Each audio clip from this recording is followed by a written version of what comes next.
Last time आपने centre of mass calculate किए थे, मतलब आप हमेशा सिर्फ position of centre of mass calculate करते थे। अब आगे हमको बढ़ना है और अब हमें जो कैलकुलेट करना है that will be velocity, acceleration, force, momentum, है ना, ऐसे चीज़ें हमको कैलकुलेट करना है ऑफ सेंटर ऑफ मास। तो हम बढ़ रहे हैं सेकंड टॉपिक की तरफ हमारा, that is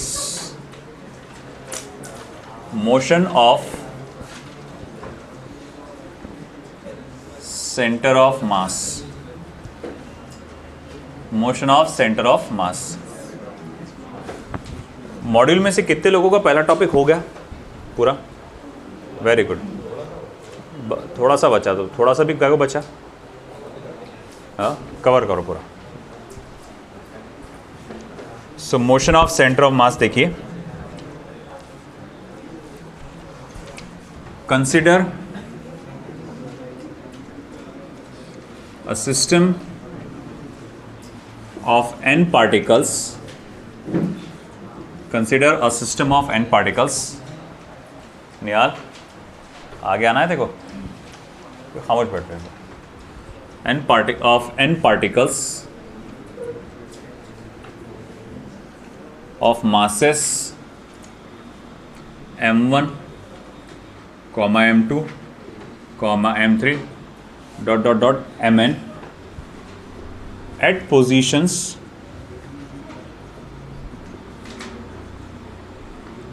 vector r1, vector r2, vector r3, vector rn। तो मेरे पास सिस्टम है n पार्टिकल्स का, जिनके मासेस आपको दिए गए, जिनकी पोजीशंस आपको दी गई है। Okay, then position of center of mass can be given as, position of center of mass can be given as vector RCOM is equals to m1 vector r1 plus m2 vector r2 plus m3 vector r3 plus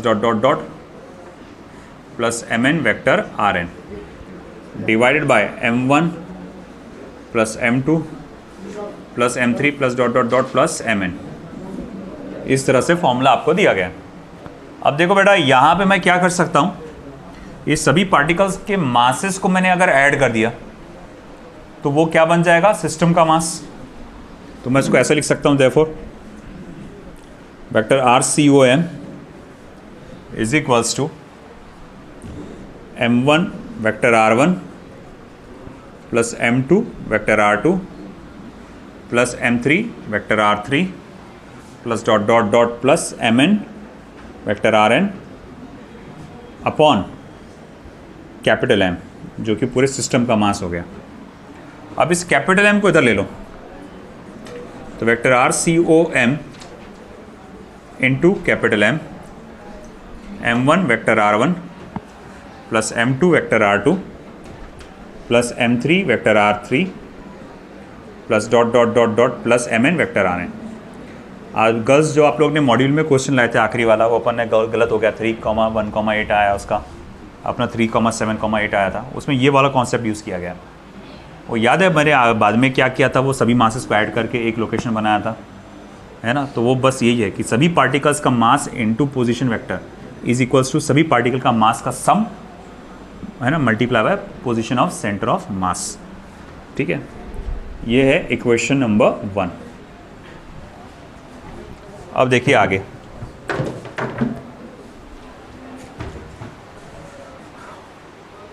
अब अगर मैं इस equation number 1 को differentiate करता हूं with respect to T,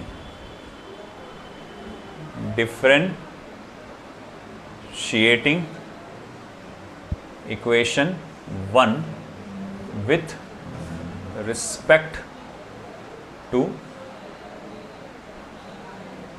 t, तो वो हो जाएगा m into D vector RCOM upon dt is equals to m1 D vector R1 upon D T plus M2 D vector R2 upon D T plus M3 D vector R3 upon D T plus dot dot dot plus Mn D vector Rn upon D T.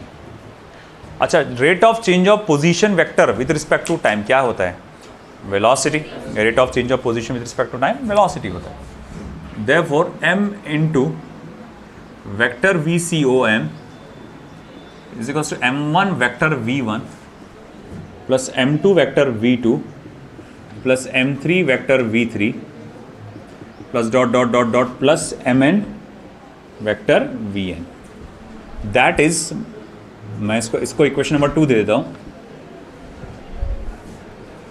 Vector VCOM is equals to, ये capital M को उधर transfer कर दूंगा मैं, तो m1 vector V1 plus m2 vector V2 plus m3 vector V3 plus dot dot dot plus mn vector Vn divided by capital M को क्या लिख सकते हैं अपन? m1 plus m2 plus m3 plus dot dot dot plus mn। ठीक है ना? तो ये हो गया मेरे पास velocity of centre of mass का फॉर्मूला, इक्वेशन नंबर 3। ये पहला फॉर्मूला आया मेरे पास, velocity of centre of mass. Okay, अब आगे देखो। सिंस लीनियर मोमेंटम, जैसे कि आप जानते हैं linear momentum is given by, जैसे कि आप जानते हैं कि लीनियर मोमेंटम को आप क्या लिख सकते हैं? Mass into velocity. अगर ऐसी बात है, देयरफॉर फ्रॉम 2, इक्वेशन नंबर 2 से मैं क्या लिख सकता हूँ, है ना? Linear momentum of centre of mass is equals to linear momentum of first particle plus linear momentum of second particle plus linear momentum of third particle plus linear momentum of nth particle. तो भाई linear momentum of centre of mass जो है linear momentum of first particle, second particle, third particle and nth particle add करके ही निकल जाता है। मतलब जैसा वेलोसिटी के जैसा इसको ये नहीं करना पड़ेगा, मास से डिवाइड नहीं करना पड़ेगा, complete mass of the system से इसको डिवाइड करने की ज़रूरत नहीं है लीनियर मोमेंटम को। आप सभी पार्टिकल्स के लीनियर मोमेंटम को डायरेक्टली वेक्टर एडिशन कर डालो उनका, तो आपको क्या मिल जाएगा? Linear momentum of centre of mass मिल जाएगा। Okay, this is equation number 4। Okay, अब देखो डिफरेंशिएट करेंगे अपन इक्वेशन नंबर 2 को with respect to T. Differentiating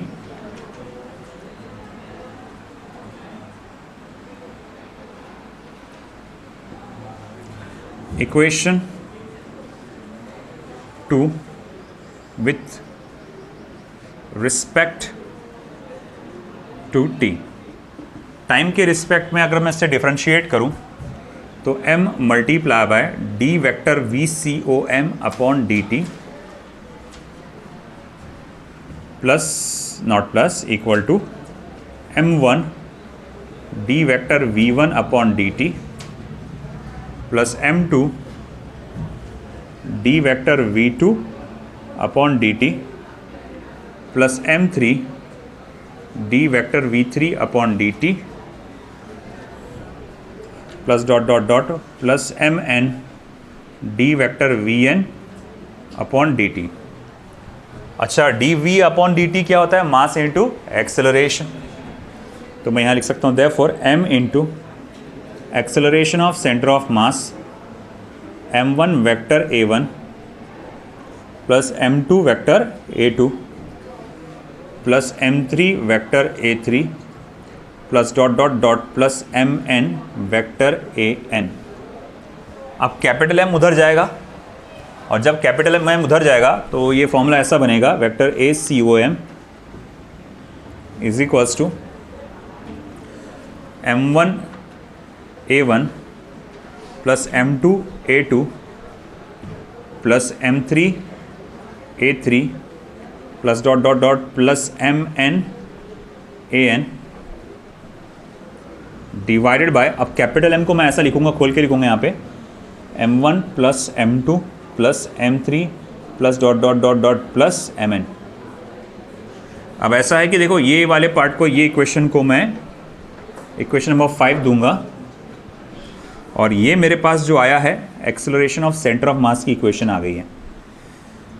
तो ये हो गया इक्वेशन नंबर 6 कि भैया अगर आपके पास सिस्टम ऑफ पार्टिकल्स है, उनके एक्सेलरेशंस आपको दिए गए हैं, तो आप इस तरह से कैलकुलेट कर सकते हैं। अब देखो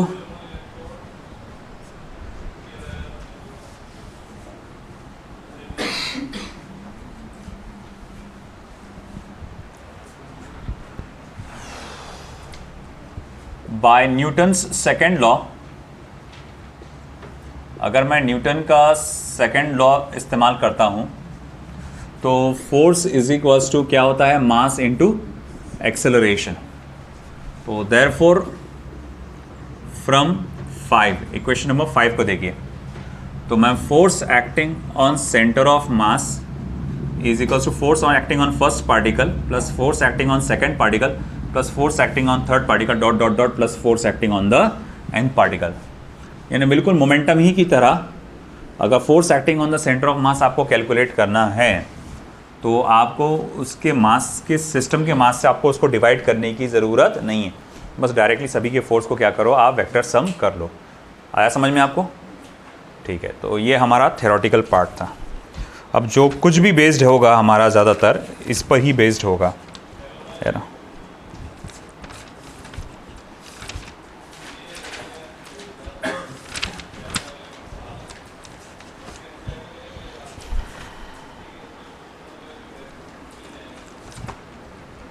लिख लीजिए fast, I am wait.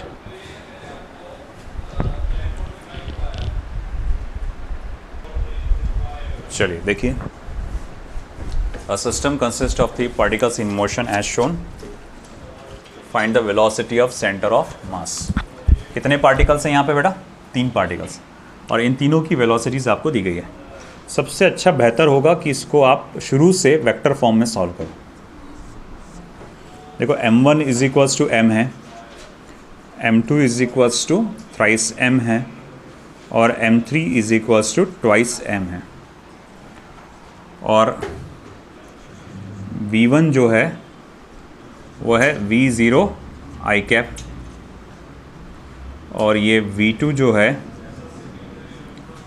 Twice v0 i cap, v3 जो है minus v0 i cap. Okay, अब ये हमारे पास मासेस ऑफ द पार्टिकल्स और वेलोसिटी सब आ गई। देखो वेक्टर VCOM क्या होता है हमारे पास, m1 vector v1 plus m2 vector v2 plus m3 vector v3 upon m1 plus m2 plus m3। m1 कितना बेटा? m, और ये कितना है? v0। तो ये हो जा रहा है m v0 i कैप, ये थ्राइस m और ये ट्वाइस v0, तो ये हो जाएगा बेटा कितना? 6m v0 i कैप, ये ट्वाइस m, ये माइनस v0, तो ये कितना हो जाएगा बेटा? Minus twice m v0 i cap upon क्या होगा? m प्लस ये कितना हो जाएगा पूरा? 6m। अब कैलकुलेट करो कितना आ रहा बेटा? ये हो जाएगा 7m v0, ये हो जाएगा माइनस 2m v0 करेंगे तो कितना हो जाएगा? 5m v0 i cap divided by 6, तो ये हो जाएगा 5/6 v0 i cap.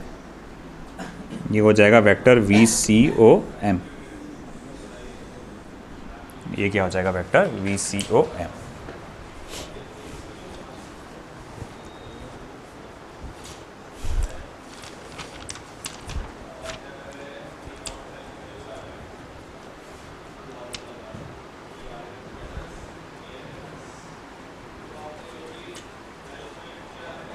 Two particles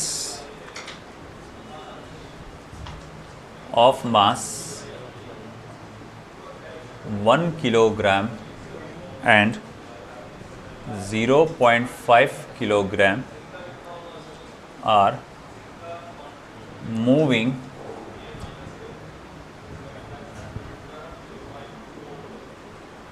in the same direction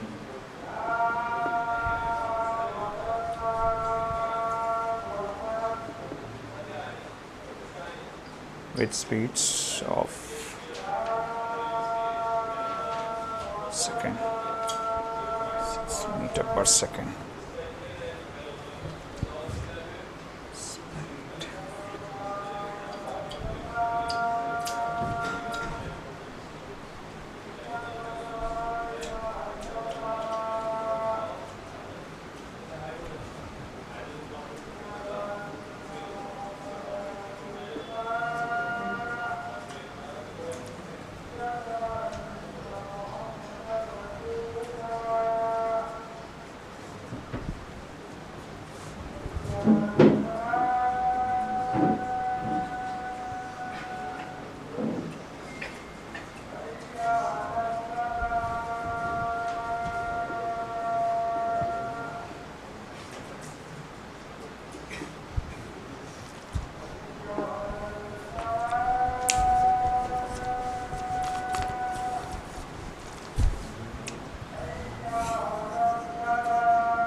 चलिए देखिए इधर बेटा, दो मासेस है 1 kilogram and 0.5 kilogram. They are both are moving in the same direction with speeds 2 metre and 6 metre per second respectively on a smooth horizontal surface. Find the speed of centre of mass of the system. तो देखो दोनों same direction में travel कर रहे हैं, तो centre of मास भी same direction में ट्रैवल करेगा, तो इसमें कोई आई कैप जे कैप करने की ज़रूरत नहीं है. आप डायरेक्टली कर सकते हैं यहाँ पर m1v1 plus m2 v2 upon m1 plus m2. So m1v1 plus m2 v2 1 multiply by 2 plus 0.5 multiply by 6 upon m1 plus m2 यानी कि 1 प्लस 0.5 यानी 2 प्लस 3 डिवाइडेड बाय 3 बाय 2 जो कि क्या हो जाएगा 10/3 मीटर पर सेकेंड या पर 3.33 मीटर पर सेकेंड.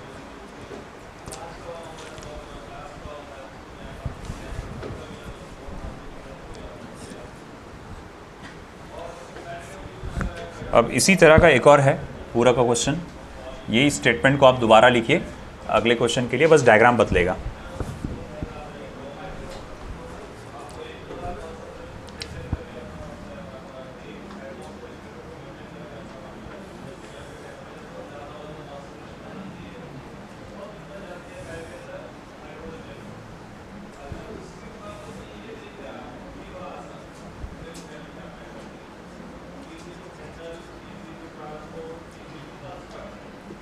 v0 m और ये v0 वेलोसिटी से आगे जा रहा है और ये है ट्वाइस m, ये जा रहा है with a velocity of 5 times of v0.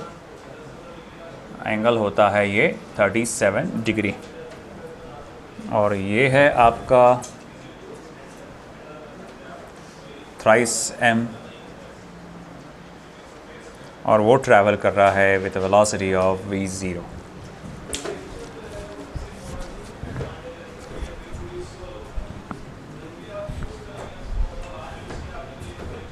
चलिए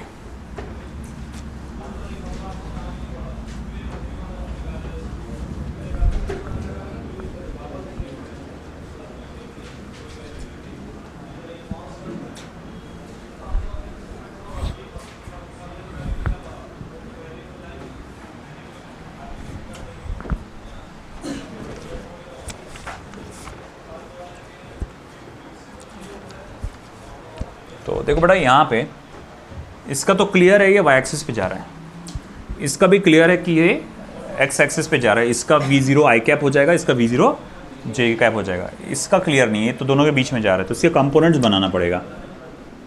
तो इसका आएगा 5v0 cos 37। cos 37 कितना होता है 4/5, जो कि क्या हो जाएगा 4v0 हो जाएगा, है ना, इक्वल्स टू 4v0। इसका कंपोनेंट बनाएंगे तो वो क्या आएगा 5v0 sin 37, 3/5 होता है, जिसको आप क्या लिखेंगे 3v0। चलो ठीक है, देखो इसको भी आप बिल्कुल वो नहीं, अपन ने सेंटर ऑफ मास शुरुआत में किए थे कि अपन सिर्फ पोजीशन वेक्टर के फॉर्म में सॉल्व कर सकते हैं, या फिर एक्स एक्सिस के अलग सॉल्व करो, वाई एक्सिस के अलग सॉल्व करो, बाद में जोड़ दो उनको बाद साथ में। तो इसको भी आप सेम तरीके से सॉल्व कर सकते हैं, जैसे मैं आपको चलो दोनों करके दिखा दूंगा अभी का फ़िलहाल, आपकी फिर चॉइस, आपको किसको कंटिन्यू करना है। तो देखो मेथड 1,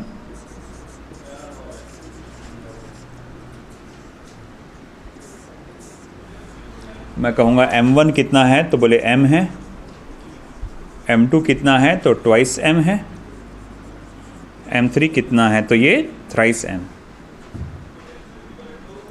वेक्टर v1 कितना है बेटा v0 j cap, vector v2 कितना है बेटा, ये देखो 4v0 i कैप और प्लस 3v0 j कैप, है ना, x एक्सिस पे 4v0 है और y एक्सिस पे कितना है बेटा वो 3v0 है। और वेक्टर v3 कितना है ये 3v0 i कैप, इस तरह से। अब ऐसा है कि ठीक है, वेक्टर VCOM क्या होगा फिर, वो होता है m1 vector v1 plus m2 vector v2, हाँ सॉरी माय मिस्टेक, v0 है सिर्फ, और m3 vector v3 upon m1 plus m2 plus m3। Okay बेटा, तो यहाँ पर अपन ने ये फॉर्मूला लिख डाला अभी। अब इनके वैल्यूज़ डाल के अपन सॉल्व करेंगे इनको। देखो vector VCOM is equals to, चलो इधर ध्यान दो रे, m1 कितना है m है, और v1 कितना है v0 j कैप है, तो मैं यहाँ लिखूँगा m v0 j कैप। ठीक है, एक मिनट, ये इधर का हो गया ना, पुराना सॉल्यूशन हो गया ना।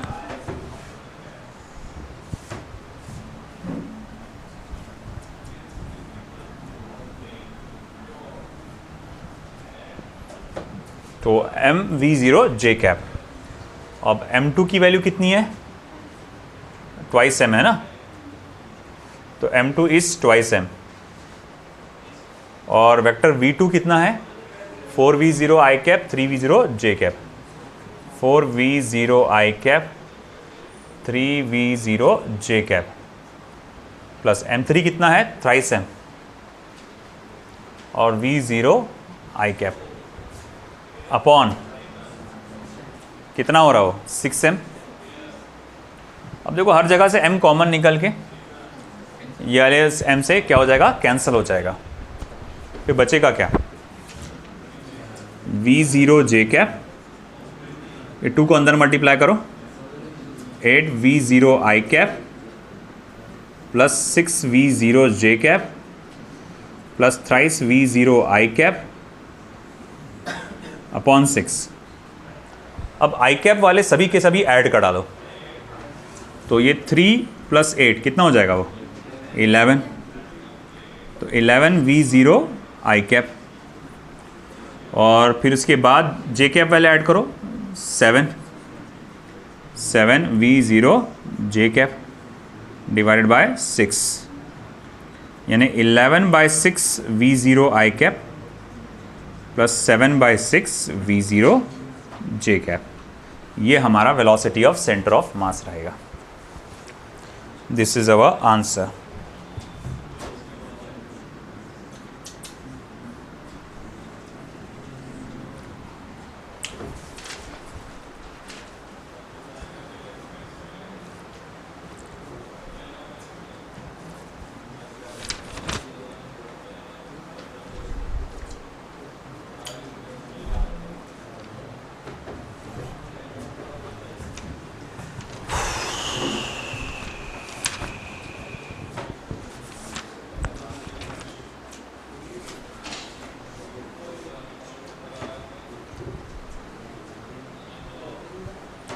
अच्छा, दूसरा वाला समझ में आ जाता है क्या? मैं सॉल्व नहीं करता दूसरा वाला, समझ जाओ कि अपन एक्स एक्सिस को अलग से सॉल्व करेंगे, है ना। जैसे इसकी वेलोसिटी अलॉन्ग एक्स एक्सिस कितनी है 0, इसकी वेलोसिटी कितनी है 4v0 और इसकी कितनी है v0। तो velocity along x axis vx, velocity of centre of mass along x axis, आपको सभी की मास और सभी की वेलोसिटी अलॉन्ग एक्स एक्सिस को इस फॉर्मूले में डालना पड़ेगा, है ना। फिर वाई एक्सिस का अलग से सॉल्व करेंगे आप, ना। तो velocity of centre of mass along Y axis, सभी पार्टिकल्स का मास, सभी पार्टिकल्स की वेलोसिटी विद डायरेक्शंस प्रॉपर, आप उसमें डाल के वाई एक्सिस को अलग से सॉल्व करेंगे। फिर आपको आंसर मिलेगा, एक्स एक्सिस का अलग से मिलेगा 11v0/6, वाई एक्सिस का अलग से मिलेगा 7/6v0, ठीक है। बट मैं तो ये प्रेफर करता हूँ कि भाई एक इसमें हो जाता है काम, कहाँ 10 जगह करते रहो। चलिए,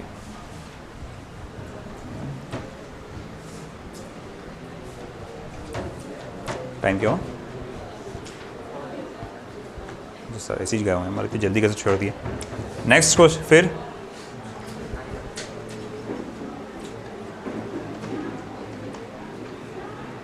two particles of masses 2 kilogram and 4 kilogram are approaching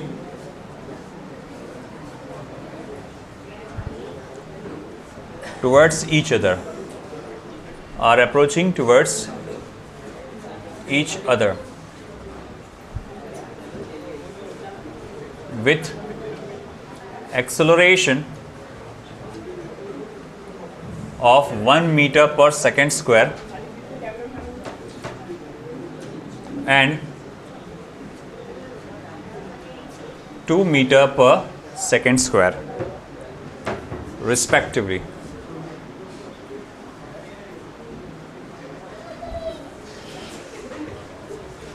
Comma, on a smooth horizontal surface, on a smooth horizontal surface, full stop. Find the acceleration of center of mass of the system. ये बहुत आसान सा question है। Find the acceleration of centre of mass of the system. तो दो particles के आपको masses दिए गए हैं, m1 is equals to 2 kilogram and m2 is equals to 4 kilograms. They are approaching towards each other with acceleration of 1 meter per second square. In vector a1 आप लिख सकते हैं 1 i कैप मीटर पर second square. तो vector अगर मैं मान के चलूँ कि पहला वाला particle along x axis travel कर रहा है, अगर मैं मान के चलूँ ऐसा, तो दूसरा वाला पार्टिकल निगेटिव एक्स एक्सिस की तरफ ट्रैवल कर रहा होगा, है ना। ठीक है, तो अपने को acceleration of centre of mass calculate करना है। वेरी वेरी इजी यार, कुछ भी नहीं है। Acceleration of centre of mass m1 vector a1 plus m2 vector a2 upon m1 plus m2, 2 multiply by 1 यानी कि आई कैप, प्लस की जगह -2 हो जाएगा, 2 नहीं सॉरी 4 मल्टीप्लाई बाय 1 क्या, अच्छा -2 है कि मैंने 1 कहाँ से देखा फिर, पता नहीं। तो ये हो जाएगा कितना फिर, 2 4 ज़ा 8, तो -8 आई कैप अपॉन मासेस क्या बैठेंगे 2 + 4 यानी कि 6, तो वो हो जाएगा 2/6 आई कैप -8/6 आई कैप। अरे नहीं, अपन तो आई कैप ही है ना, वो सेपरेट करने की ज़रूरत नहीं है। तो -6/6 आई कैप यानी कि -1 आई कैप मीटर पर सेकेंड स्क्वायर। और अगर मैग्नीट्यूड में अगर आप लिख रहे हैं इसको, तो भैया 1 मीटर पर सेकेंड स्क्वायर, ये आ गया आपका मैग्नीट्यूड में आ गया।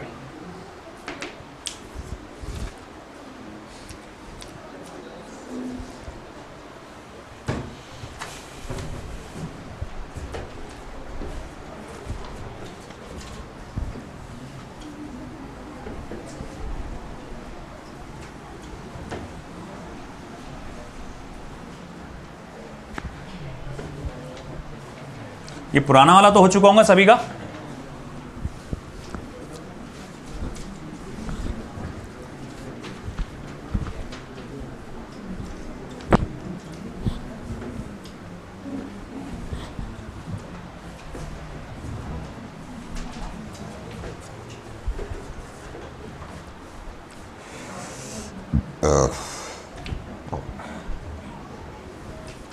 Next, 3 particles of masses 1 kilogram, 2 kilogram and 3 kilogram are subjected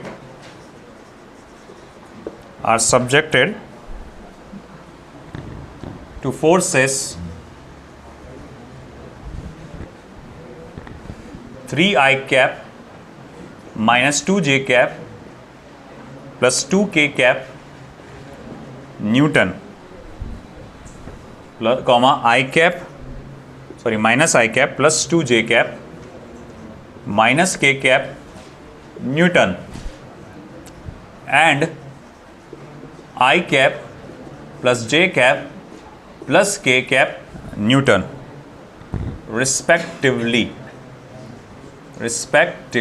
First up,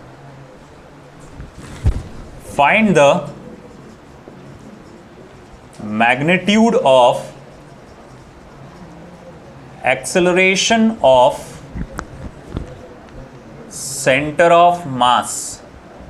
Find the magnitude of acceleration of center of mass. चलिए देखते हैं। अब पहले तो मैं लिस्ट डाउन कर लूं मेरे को क्या क्या दिया हुआ है। मास दिया गया है फर्स्ट पार्टिकल का, वो है 1 किलोग्राम। सेकेंड पार्टिकल का मास कितना है? 2 किलोग्राम। थर्ड पार्टिकल का मास कितना है बेटा? 3 किलोग्राम। ऐसे सिस्टम ऑफ 3 पार्टिकल्स हैं। तीनों पार्टिकल पे इंडिविजुअली जो फोर्सेस लग रहे हैं उसकी value vector F1 is equals to 3I cap minus 2J cap plus 2K cap newton. Vector F2 is equals to minus I cap plus 2J cap minus K cap newton. Vector F3 is equals to I cap plus J cap plus K cap newtons. अब आप सोच रहे होंगे इसने तो acceleration of centre of mass दिया, फिर ये क्या क्या मास से डिवाइड करेंगे क्या अपन? अरे नहीं रे भाई, इतना सब करने की जरूरत नहीं है। देख, acceleration of centre of mass का फॉर्मूला क्या है? m1 vector a1 plus m2 vector a2 plus m3 vector a3 upon m1 plus m2 plus m3। सही है। अब m1 वेक्टर a1 को मैं क्या लिख सकता हूँ? और इसको f2 और इसको f3 upon m1 plus m2 plus m3। अब चलो, अब तीनों को ऐड करा लो इनको। Vector F1 plus vector F2 plus vector F3। देखो 3 प्लस माइनस 1 क्या होगा? 2। 2 प्लस 1 क्या हो जाएगा? 3। 3I कैप माइनस 2 प्लस 2 0 और ये 1 J cap. 2 plus minus 1 1, 1 plus 1 ये हो जाएगा 2 K कैप। अब मासेस को ऐड करो, 1 प्लस 2 प्लस 3 क्या हो जाएगा? 6। अब देखो भाई कितना आ रहा फिर ये कैलकुलेशन करने के बाद, देख लो।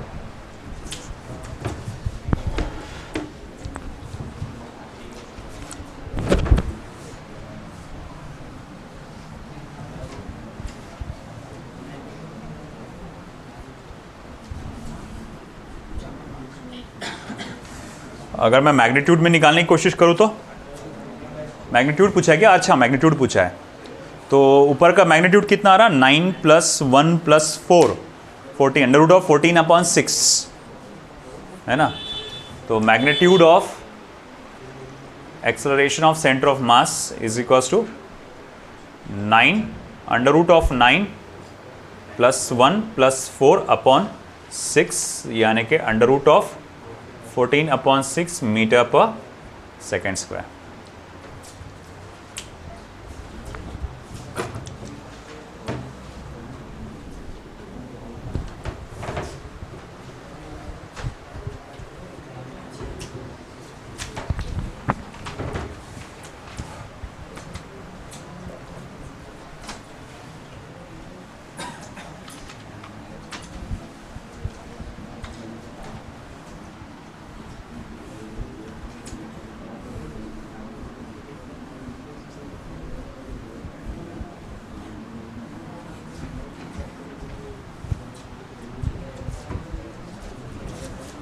नेक्स्ट,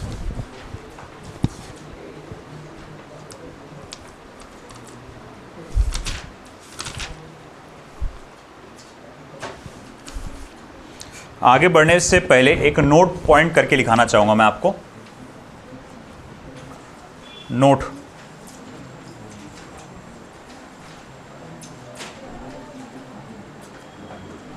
if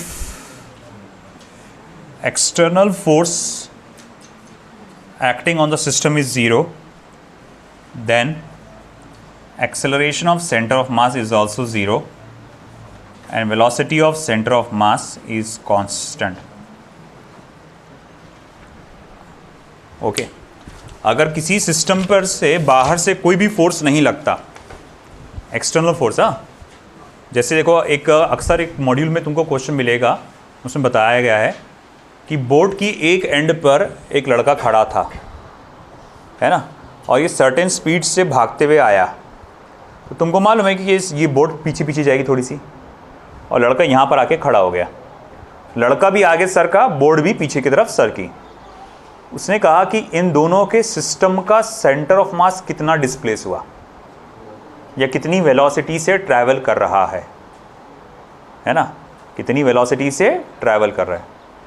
तो अब अगर मैं कहूँगा कि देखो इस सिचुएशन में जो सेंटर ऑफ मास था, है ना, वो कहीं पे भी ट्रैवल नहीं करता जब तक बाहर से कोई फोर्स नहीं लगता। अच्छा ये बताओ, बोर्ड का मूवमेंट बाहर के फोर्स की वजह से हुआ था कि इंटरनल फोर्स?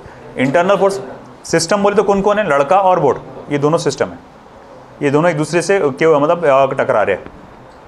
तो मैं पूछूंगा यहाँ पर सिस्टम का ही हिस्सा था, लड़का सिस्टम का ही हिस्सा था ना, उसी ने फोर्स लगाया बोर्ड को, तो मैं बोलूँगा ये क्या होगा, आपका इंटरनल फोर्स कहलाता है ना। अब अगर मान लो लड़का भाग रहा है बोर्ड पे से, है ना, और बोर्ड पीछे जा रही है, बाद में किसी ने खींच भी डाला बोर्ड को बाहर से, तो अब ये सिचुएशन क्या हुई कि बाहर से एक्सटर्नल फोर्स लगा, तो इस मामले में सेंटर ऑफ मास अपनी जगह से सरकता है, इस मामले में सेंटर ऑफ मास अपनी जगह से सरकता है और उसी कोई ना कोई एक वेलोसिटी अटेन होती है।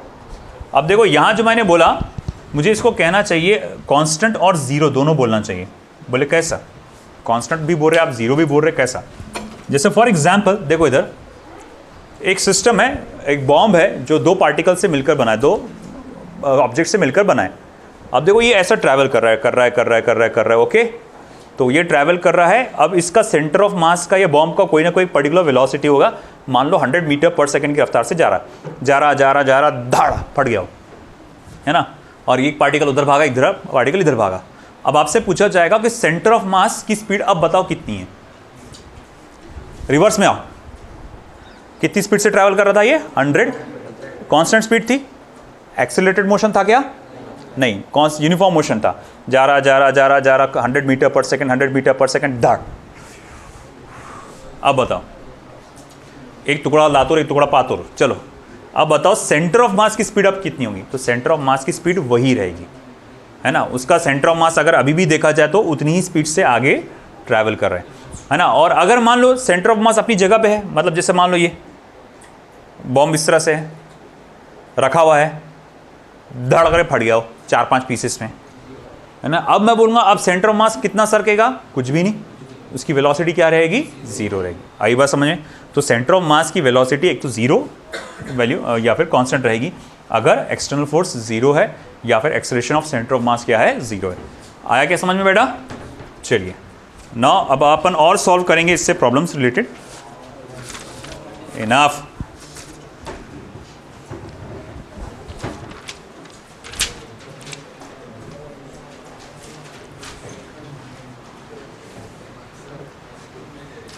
Two particles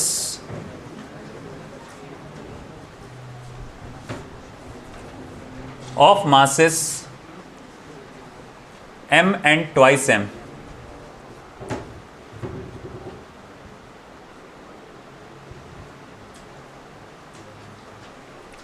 twice m and thrice m, twice m and thrice m are placed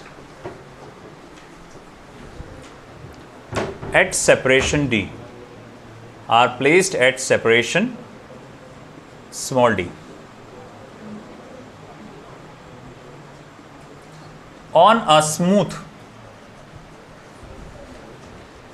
surface, on a smooth surface, full stop. They move towards each other due to mutual attractive force. They move towards each other due to mutual attractive force. Full stop.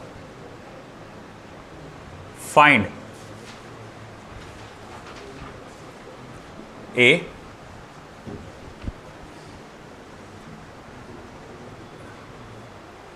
acceleration of center of mass, B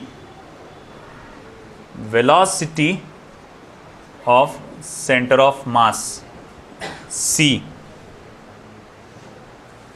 velocity of center of mass. अच्छा, ये conditional है. When separation between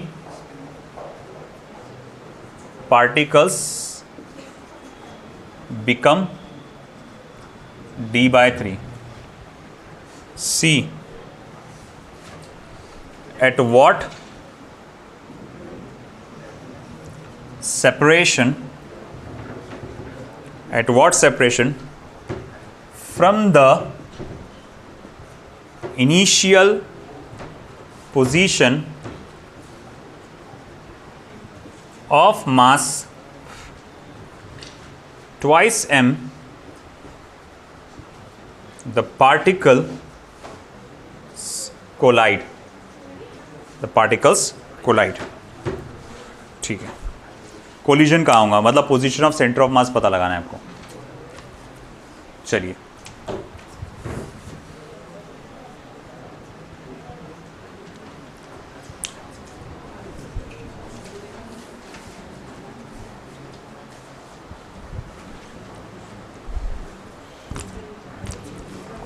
तीन बातें पता लगाने हैं. Yes, what do you think? अच्छा, ये जो मोशन हुआ, काय की वजह से मोशन हुआ? इनका मोशन हुआ कि नहीं हुआ? पहले देखो, मोशन हुआ क्या? इधर हुआ मोशन. किस चीज की वजह से मोशन हुआ? Attraction, mutual attractive force. मतलब वो जो फोर्स था म्यूचुअल, मतलब आपस का था. तो ये इंटरनल फोर्स था कि एक्सटर्नल? Internal force. अब ये इंटरनल फोर्स था, तो अगर ये इंटरनल फोर्स था तो एक्सेलरेशन ऑफ सेंटर ऑफ मास क्या होगा? ज़ीरो. तो पहला पार्ट तो यहीं से आ गया कि एक्सेलरेशन ऑफ सेंटर ऑफ मास क्या रहेगा? ज़ीरो. अब रही दूसरी बात, शुरू में वो कहाँ पर था? शुरू में वो मोशन में था कि रेस्ट पे था? रेस्ट पे था. तो अगर शुरू में वो रेस्ट पे था तो सेंटर ऑफ मास शुरू में क्या था? ना, रेस्ट पे था. तो बाद में वो मूव हुआ ना. वो देखो, पहले ऐसे रखे हुए हैं, है कि नहीं? सेंटर ऑफ मास बीच में, और जैसे ही छोड़े एक दूसरे के करीब आने लगे, सेंटर ऑफ मास अभी भी वहीं है. तो फिर वेलोसिटी ऑफ सेंटर ऑफ मास भी क्या रहेगा? ज़ीरो, है ना. अब हाँ, इसने क्या बोला है कि अब तीसरी चीज़ जो पूछा है वो आसान है कि मास है ट्वाइस एम, ये है थ्राइस एम. तो सेंटर ऑफ मास किधर आएगा वो लोकेट करके बताओ. बोल रहा है वो कहाँ से पूछ रहा हो? ट्वाइस एम से पूछ रहा हो, है ना. तो भैया ये डिस्टेंस क्या होगा आपका? मान लो x1, और ये डिस्टेंस क्या होगा? x2. अच्छा, इनके बीच का डिस्टेंस कितना था? d डिस्टेंस था. तो भाई वेरी सिंपल, x1 पूछा है, तो x1 कैसे निकालते हैं अपन? m2 into D upon m1 plus m2, यानी कि thrice m into D upon twice m plus thrice m, यानी कि thrice m into D upon 5m, यानी कि क्या हो जाएगा बेटा? 3d upon 5. This is the answer. ये जो प्रॉब्लम्स थे इसमें सब जगह एक्सटर्नल फोर्स एब्सेंट था, है ना. अब अगले उसमें हम जो लेक्चर में देखने वाले हैं उसमें एक्सटर्नल फोर्स एक्ट होगा, and those problems are primarily for JEE students. NEET में उसके आने के चांसेस बहुत कम होते हैं, थोड़ा सा अपर लेवल चला जाता है. वो कम है, मैं नहीं बोला, नहीं बिल्कुल नहीं बोला, कम है बोला, मगर JEE के वालों के इसमें चांसेस ज़्यादा है. तो JEE वालों को अगले इसमें थोड़ा सा ज़्यादा ध्यान देना है, थोड़ा लेवल उसका हाई रहेगा थोड़ा सा. तो मंडे को हम लोग वो देखेंगे बाकी का.